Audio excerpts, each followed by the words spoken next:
Hello all. In this video we'll see how generative adversarial network works, and we'll see the same demo within Intel Developer Cloud itself. Okay, so if we talk about GANs have two different ways of connecting or say generating the entire output. One is a generator and one is a descriptor. So generator creates the fake content, and descriptor tries to find out the fake values. So when they work together, we get the final product itself. So that's the underlying concept of generative adversarial network, and it's a basis for GenAI also. So we'll see how we worked on it. So first of all, this is the GitHub link where you will find the entire code for the application that we are working on. So you can also see like what's actually happening, and you will go through the code here. You can just clone it and get started. But now how to get started the same way in the Intel Developer Cloud. We'll go to the training and the workshop option over here. Now I'll just click on launch Jupyter Lab, because you're trying to do something from scratch, or you're trying to bring in a library or say your code into Intel Developer Cloud from outside. So you have to have that particular binding. So that binding happens when you are calling in from your code from, or bringing in the code from GitHub or some other libraries itself. So let's see how it works. So first of all, I have cloned it, but you might be asking like, how do I clone a repo in Intel Developer Cloud? So you see this launcher, this plus icon is known as launcher. You need to click on this launcher icon. So if you go to rock bottom, there is this option called other.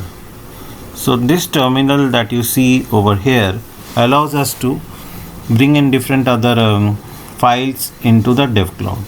If I just click on it, you will see like it will highlight as the same way as you connect with the terminal in Linux. Now if you want to bring in your git code, so the command would be git clone and the repo itself. So my repo link is here.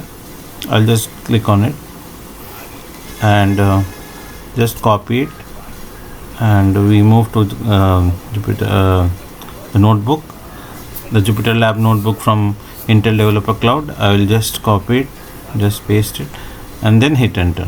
I've already cloned it, so I'm not going through the entire process. So when you just hit enter, it would replicate the same files that are there in GitHub at the dev cloud root folder, or the folder you want to keep it to.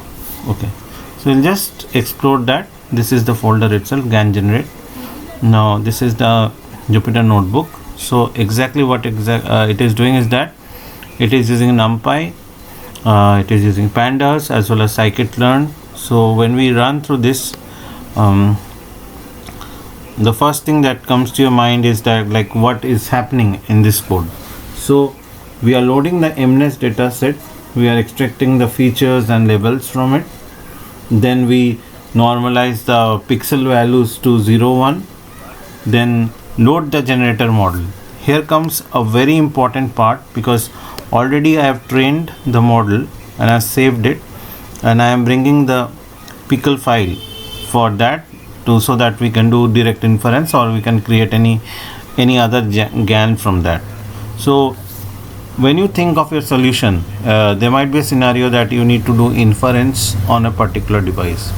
Here you can see in Intel Developer Cloud also you can do the same. You can train that particular model at one place, because training takes time. What I did was, after training, I saved the file. I saved the pickle file, and with the help of the joblib function or the joblib capability that's there, I brought in the pickle file. Now I can also start generating or inferencing what can be done, which this particular pickle file acts your brain for the entire application. Now here we are going to generate a particular digit. So I have selected that digit as 3, because MNIST dataset, as you know, comprises of digits from 0 to 9.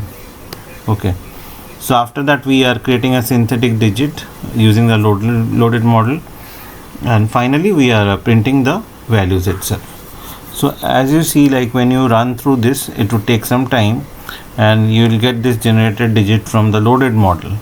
But there comes a question, like I have created this has generated a particular synthetic digit, but am I sure that is this digit that's being generated is correct or not?